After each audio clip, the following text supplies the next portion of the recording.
Meu nome é Deise, eu sou farmacêutica clínica e farmacêutica do programa de Stewardship de Antimicrobianos, que é o programa de gerenciamento de antimicrobianos.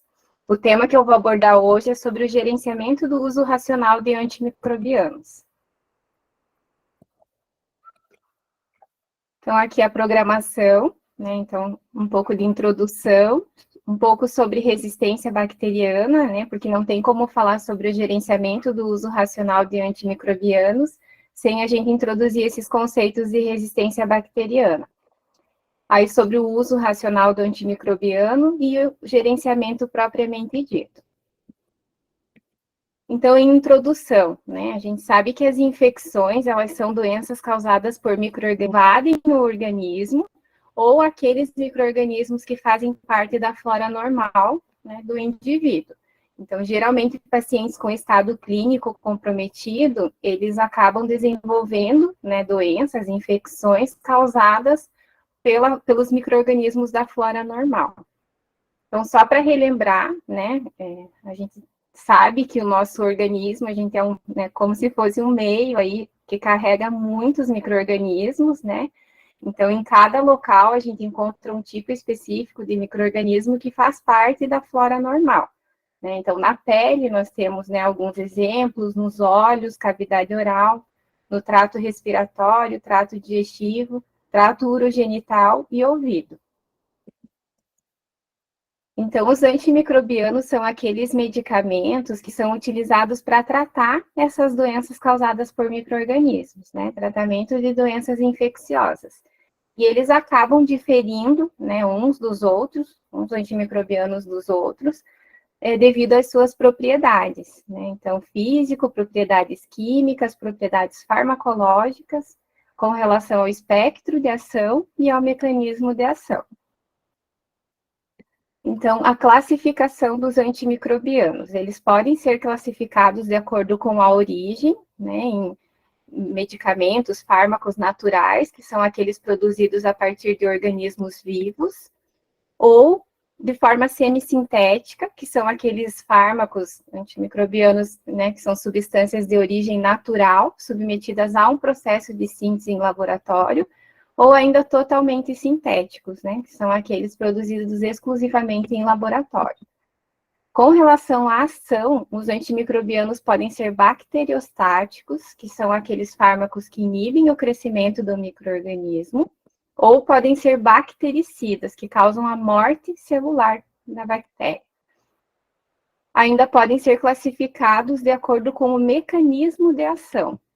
Então, cada fármaco vai ter uma atuação aí em um local da célula bacteriana, né, e eles podem ser classificados de acordo com essa ação. Então, através da inibição da síntese da parede celular, inibição da síntese proteica, inibição da síntese de ácidos nucleicos, desorganização da membrana celular, interferência no metabolismo celular. Então, são alguns dos mecanismos de ação desses fármacos. Então, aqui é só um exemplo da célula bacteriana, né, e alguns exemplos de cada classe, né, que atua em determinado local da célula bacteriana.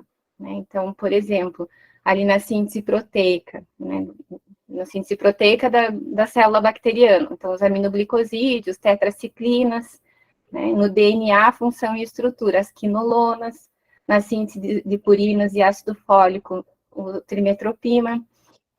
Os beta-lactâmicos atuam na parede celular, polimixinas e daptomicina na membrana celular dessa bactéria, né? Então, esses fármacos, né, lembrando que eles podem atuar em sinergismo, então, associação de mais de um antimicrobiano, de acordo com esses mecanismos de ação, em diferentes sítios da célula bacteriana.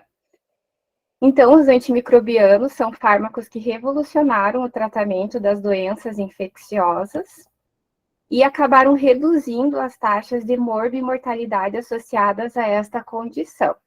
Né? Então, lembrando que lá atrás, né, há um tempo atrás, antes da descoberta dessa classe de medicamentos, as pessoas morriam de infecções, né, bacterianas, que eram mais comum, mas parasitárias, né, fúngicas, porque não existia tratamento, né, lá atrás. Aí, em 1929, né, o Fleming, ele descobriu a penicilina.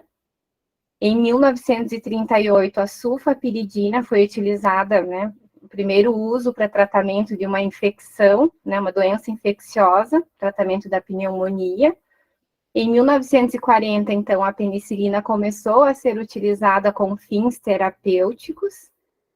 Em 1942, surgiu o termo antibióticos, né? Então, nesse momento aí, as pessoas não morriam mais de doenças infecciosas, né? Já existia tratamento para essa condição. E, infelizmente, né, a gente evoluiu e agora a gente chegou num momento que a gente chama, né, que é a era das bactérias, dos micro-organismos multiresistentes, né? Então, a gente começa a enxergar muito essa questão da resistência, principalmente pós-pandemia, né, devido ao uso aí excessivo de antimicrobianos nesse período. Então, a gente observa que as bactérias evoluíram muito, criaram muitos mecanismos de resistência, né, devido a essa exposição exacerbada a esses fármacos. E estamos vivendo essa era dos antibióticos, da resistência aos antibióticos, né? E, infelizmente, a gente já tem presenciado, não só, né, no Brasil, no mundo inteiro, isso a nível mundial, pessoas que estão morrendo de novo de causas infecciosas, né? Então, lá atrás não existia, né, os antibióticos, antimicrobianos, as pessoas morriam de infecção. E, infelizmente, agora, né, pós essa era dos antibióticos, a gente tem observado essa condição também. Então, é hora da gente, né, como profissional de saúde, atuar nisso cada vez mais, né, para tentar controlar essa situação. Então, sobre a resistência bacteriana, né, ela pode ser uma característica intrínseca da bactéria, né, de certas espécies. A gente sabe que algumas bactérias já são, né, intrinsecamente resistentes a alguns fármacos. A resistência bacteriana, ela pode ser o resultado de alguma mutação na bactéria, na célula bacteriana. Então, né, eu exponho a bactéria àquele medicamento, ele vai desenvolver uma mutação, vai causando uma resistência, né?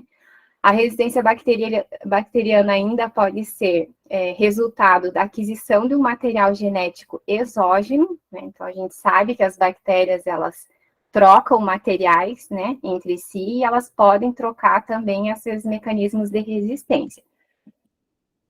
E os principais mecanismos bioquímicos de resistência bacteriana. Então, a inativação enzimática.